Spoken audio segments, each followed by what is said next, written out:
right, welcome to eCHO episode 151. It's been a little while for me since my last time hosting on eCHO. Super excited. We've got a really cool topic on today with some cool demos. And today I am joined by a first-time guest, my teammate Amit. Amit, how are you doing? I'm good, Nico. Thank you so much. I'm very happy and excited to be on this episode for eCHO. Awesome. And if you're watching this on LinkedIn, Twitter, YouTube, whichever platform, just let us know. Drop us a message, and if you have any questions throughout the show, let us know. We'll highlight them and try to get them answered.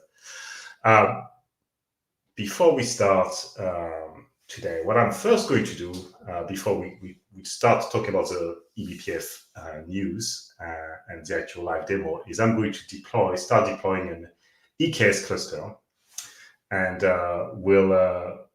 because it takes a little while, and we'll talk about some of the specific settings I've used for my cluster. And actually, let me just go and share my screen. Here we go. So let's have a look. We'll get. We're going to go and use EKS CTL to create a cluster, and we'll be using this configuration here, and hopefully all the demo gods will be yes, must be doing all right. Will comply today. So we're deploying a cluster in EU West -1. It takes about 10 minutes for the cluster to be deployed. So meanwhile, we're going to talk about the upcoming eBPF summit, which is week after next. And we will also, sorry, I should have, this is what I was trying to show. This is the deployment of my EKS cluster. Here we go. So we're deploying a Kubernetes cluster on Amazon Kubernetes services. And as I mentioned, we'll look about what's kind of new in some of the settings I use to deploy the cluster. But I would rather do it now because it takes 10-12 minutes for it to be deployed. So that's it for now. Now, what I first wanted to talk about today is the eBPF Summit. And let's have a quick look at the agenda. Here we go. Right, so the schedule for the eBPF Summit is now live. Lots of really cool stuff I'm excited about. So we'll pick a couple of sessions. There's lots that I found really intriguing. I love the idea. What would the work look like without eBPF? That's a catchy title. Amit, anything that caught your eye when you look at that schedule of sessions? Anything that made you think, I'm looking forward to this? Yeah, I'll be very interested to look at the one for Netkit. I think that is pretty exciting, as well as the multi-cloud journey for one of our customers. So that'd be very exciting to sort of look into. Awesome. Yeah. Netkit is also one I was excited about. So I wrote a deep dive blog post on Netkit back in July, looking at this replacement for the virtual Ethernet device. And it's just fantastic to have actually a testimony about how this company has deployed Netkit and some of the benefits they saw and some of the challenges they saw about using Netkit. It might have been entirely sure, but I think it's ByteDance who is doing this testimony, which is the company behind TikTok. And the other things I'm excited about is, as a kind of networking engineer, is networking QoS for containers. That's Emmet from Datadog. And this is interesting just to see I guess, the plans to support networking QoS for Cilium. I've seen a number of people that have been asking for this feature. So again, looking forward to seeing it land on Cilium, and yeah, just seeing how and get a sneak peek into networking quality of service for containers. So that's again, that's in starting on the 11th of September. I think I've watched 4 eBPF summits. It's always good fun. Awesome. Okay. So Amit, so I invited you along today because you wrote an article, which I will share now, which was focused on isolated enterprise, but we're not going to talk about this today, really. It's more about some of the flexibility that has been introduced into EKS to essentially simplify the deployment of networking and also capabilities into EKS cluster. My teammates at ISO and you've been focusing on the cloud providers for quite a while. So maybe before we start into talking about this, maybe you should introduce yourself, as again, it's your first time on ECHO. Yeah, sure. Thanks, Nico. So, like you said, I'm your teammate, plus also the fact that I'm a senior TME at ISO, and I focus more on the cloud partnership sides, on any of the hyperscalers, and sort of look into how we can integrate and sort of make Cilium more popular. It's already very popular. We're just going ahead and taking an extra step for users to come across and sort of get hold of Cilium much better in the public cloud provider space. Awesome. And you've been working on alongside the people at Azure and Microsoft, Google as well? Google, AWS as well. Yeah. Okay. Awesome. And yeah, you've written a ton of article on either your personal blog post, which we can add the link, share the link on shortly, and add them to the notes afterwards, and also see on isovenant.com and lots of different kind of integration points and some of the nuances around running Cilium on any of the cloud providers.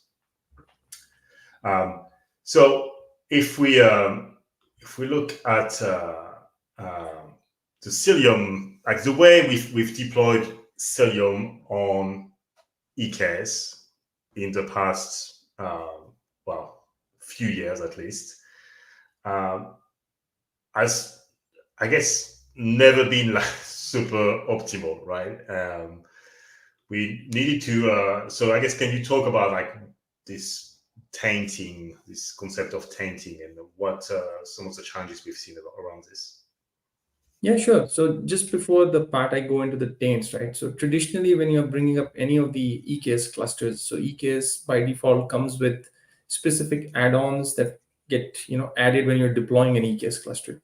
The 3 very popular add-ons are the AWS VPC CNI, Kube Proxy, and Core DNS.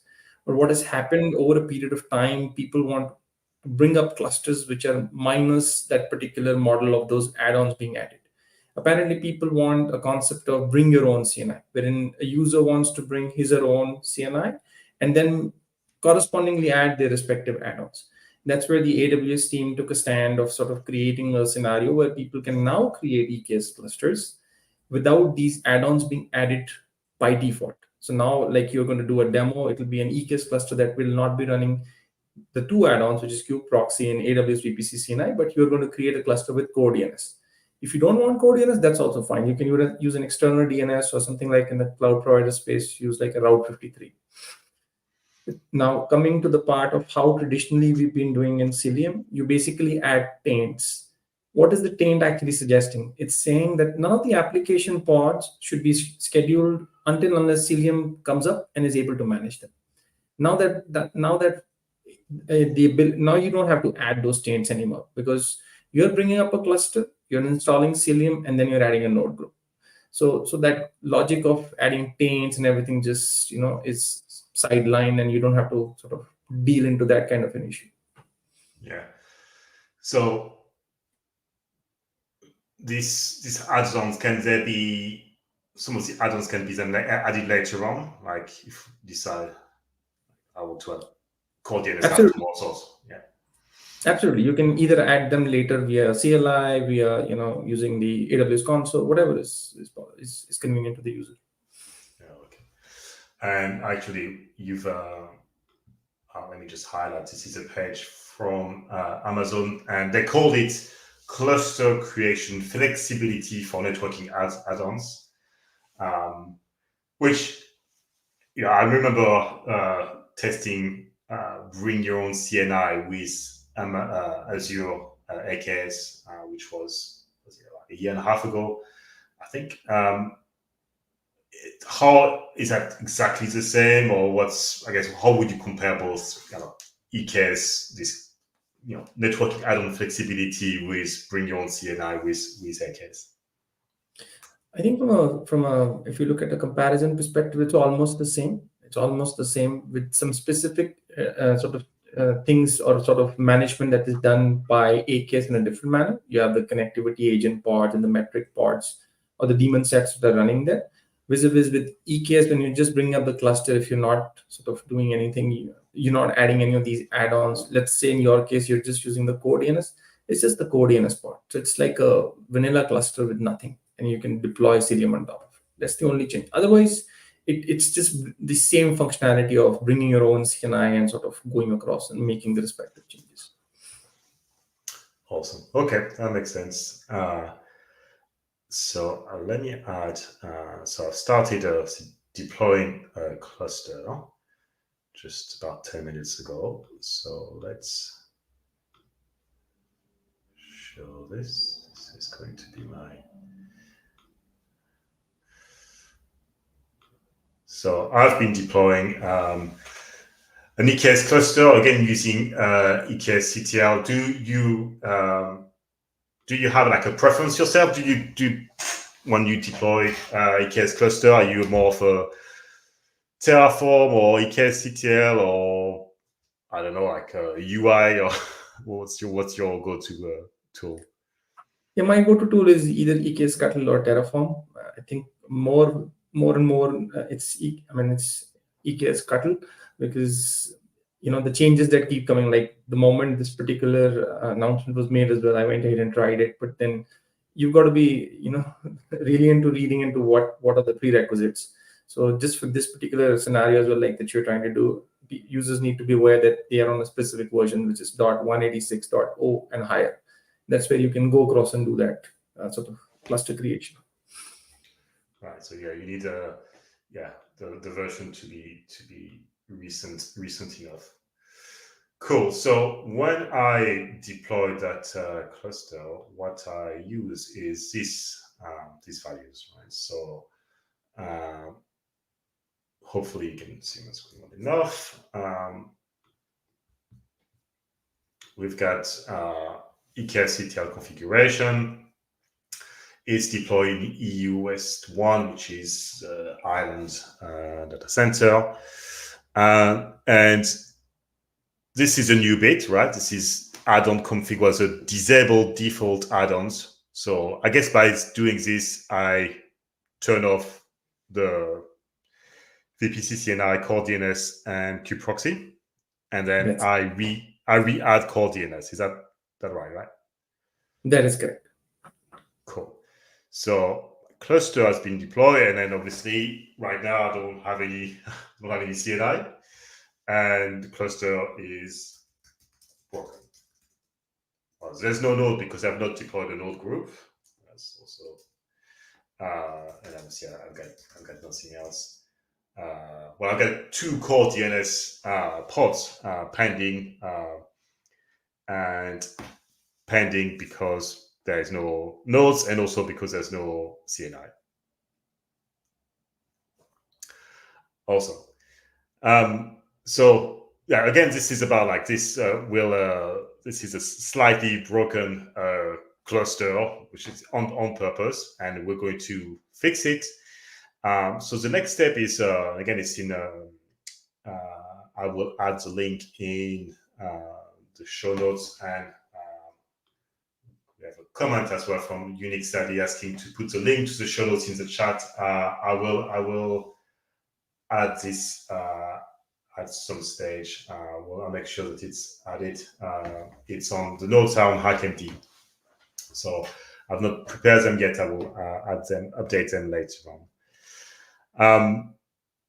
So we've got a cluster not working. So the first step is, I guess the next couple of things we need to do is one, add some nodes, right, to the cluster. But first we need to add Cilium or a CNI, right?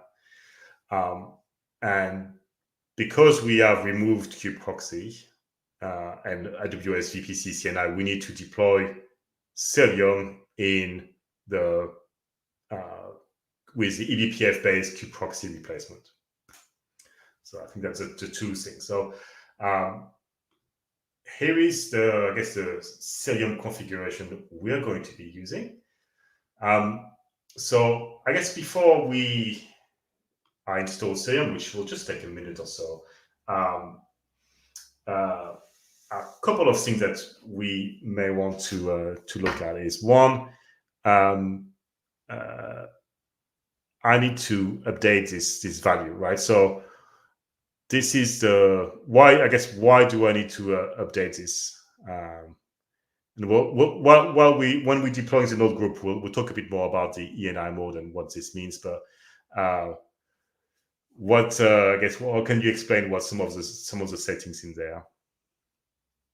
Yeah, sure. So what has happened is that, since the cluster is now not running kubeproxy, now with no kubeproxy, and we want the node group to be attached to the cluster, right? So there is no way the node group is going to be aware of the fact that what is the respective service host, URL or FQDN or the IP address. So that's exactly what we are trying to specify when we bring up Cilium right after the cluster creation, and the respective port number as well. One key thing to sort of also add is that some of the users might say that, why can I not create a cluster with a node group in the first go? Well, the reason is pretty straightforward. That's a sort of a blocker from the AWS side, because since AWS VPC CNI is not being installed, you cannot create a node group. So that's a limitation which is coming in from the AWS team, and that's the reason why you have to do it in a stepwise manner. Okay, so step 1, deploy the cluster. Step 2, install Cilium. Step 3, deploy the node group, and everything should work like it did in my demo this morning. So to get this service host, we have to run a command which I don't know by heart, which is, I'll find it here, kubectl cluster info, which is here. So it gives me my control plane address, which I'm going to get here, and I'm just going to place it here, save it, and here we can now go ahead and install Cilium with the values that I'm referring to. Okay,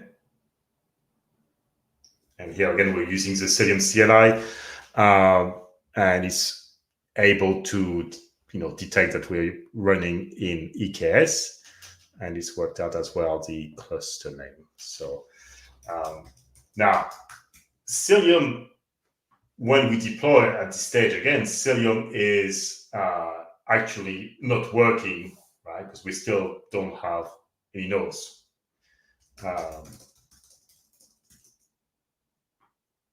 But so it's the operation is, the operator is still pending. But it's as soon as we deploy the node group, as the node group is ready, Cilium will become will be able to operate. But this is, I guess, the challenges I was seeing when testing this feature was kind of chicken and egg thing. It's like, what do we need to deploy first, Cilium or the nodes, which was some of the challenges I saw.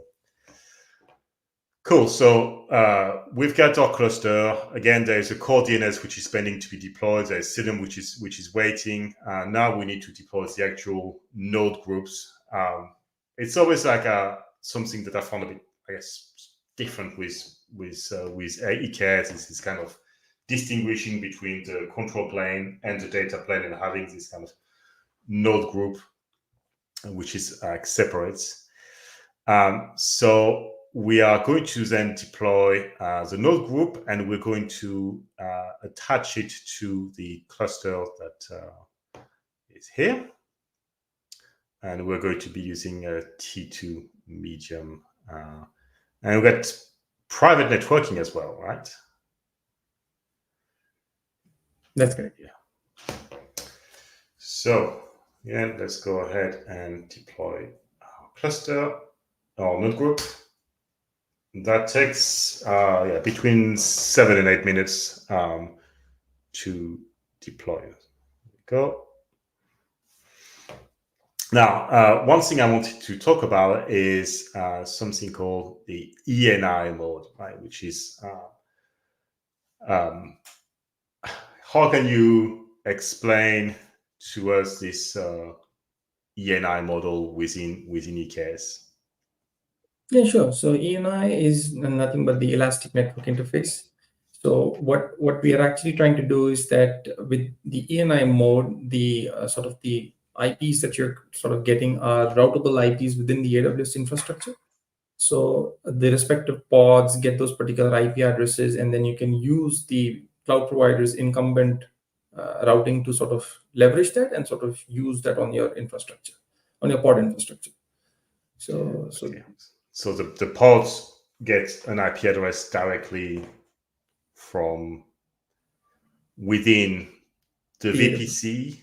That's correct. That's right. Yeah. Okay. From where the nodes are. And is that the only supported mode in EKS? Or so in EKS, we have 3 respective modes. One is the ENI mode. The other is something we call as an overlay mode.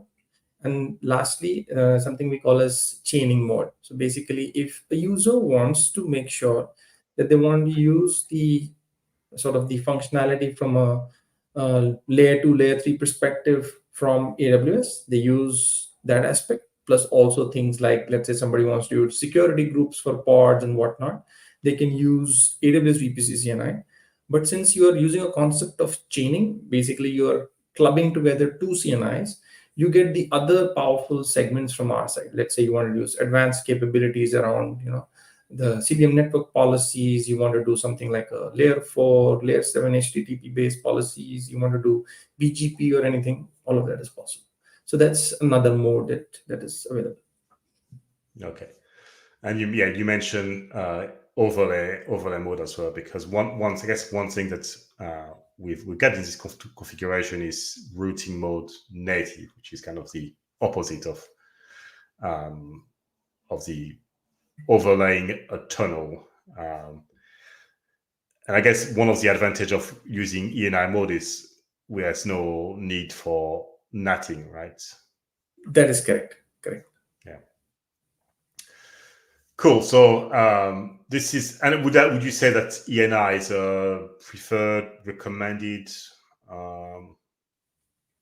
whether it's from us or from the Cilium community and from AWS, or? From the Cilium community perspective, since we are taking over completely from a CNI perspective, that's where ENI mode is highly recommended from our perspective, which is the community or Cilium's way of doing it.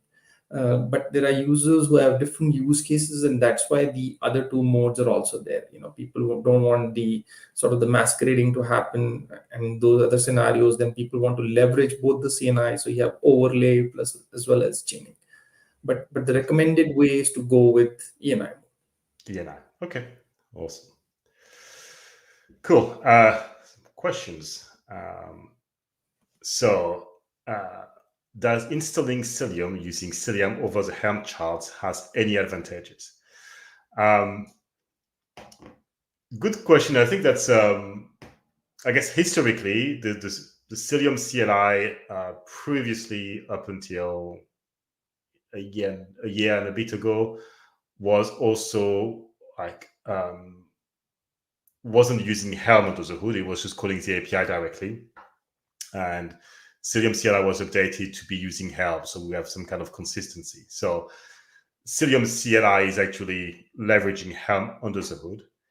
I guess one of the benefits of using Cilium CLI over Helm is that its ability to auto-detect some of the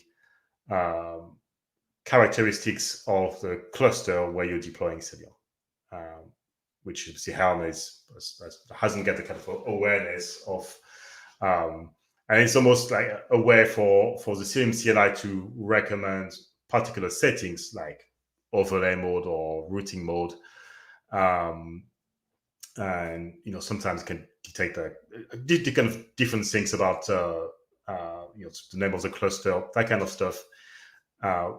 And again, that's something that the Helm is not able to do. And if I'm, oh, we go. That's node group is now done. But before still on this Cilium install, Cilium CLI advantages is it's able to auto detect, as I mentioned, Cilium, and can advise the Helm values, right? So based on its auto detection of the cluster, it can provide the Helm values that you can then use within your Helm if you're more of a Helm user. Right? So let's see if it will let me do that. Oops.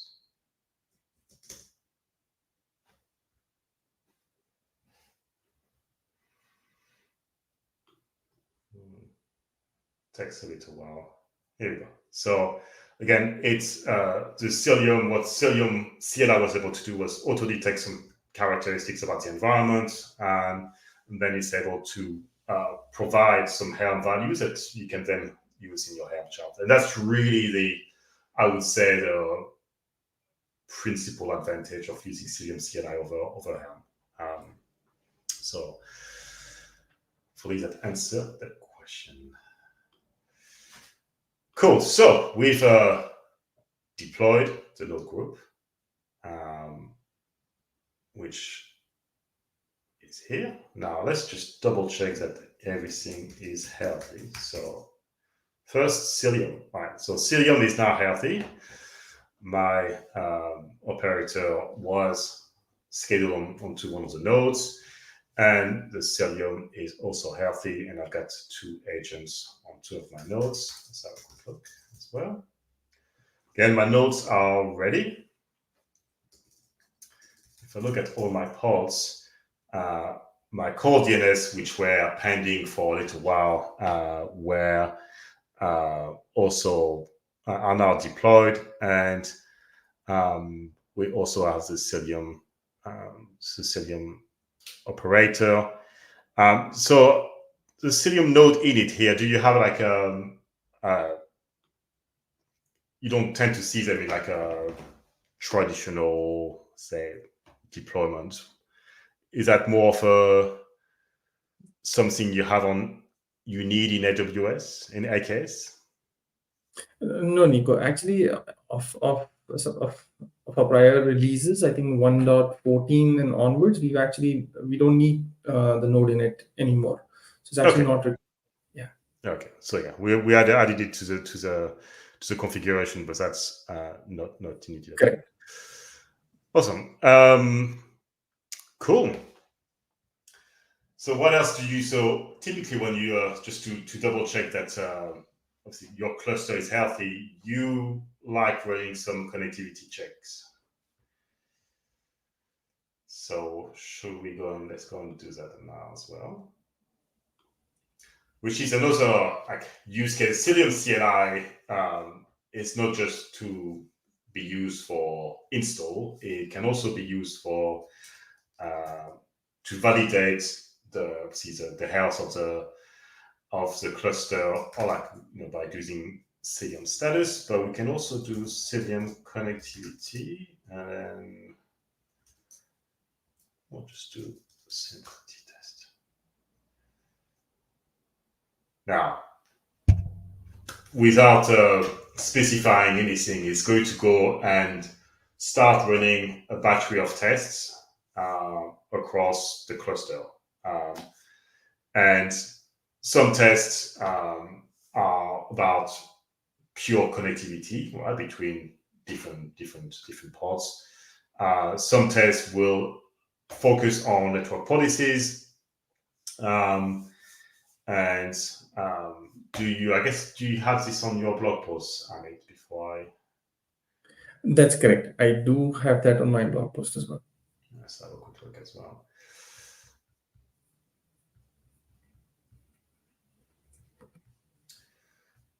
Right, so you will see there are about 80, lots of tests. Some of the tests will be skipped because they are not applicable, because we are not using a particular feature. But here, this will take a little while to run, but hopefully this test will be valid.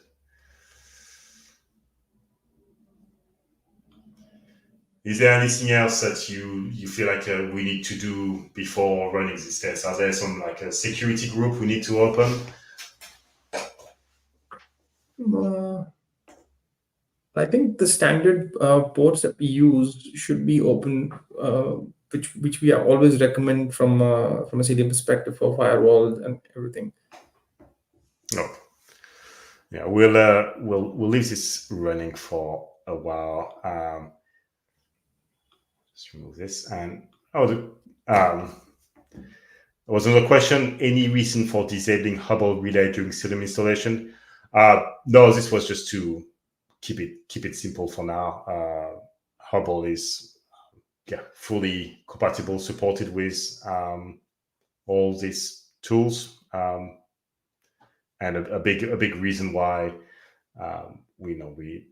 Cilium is popular on EKS as well.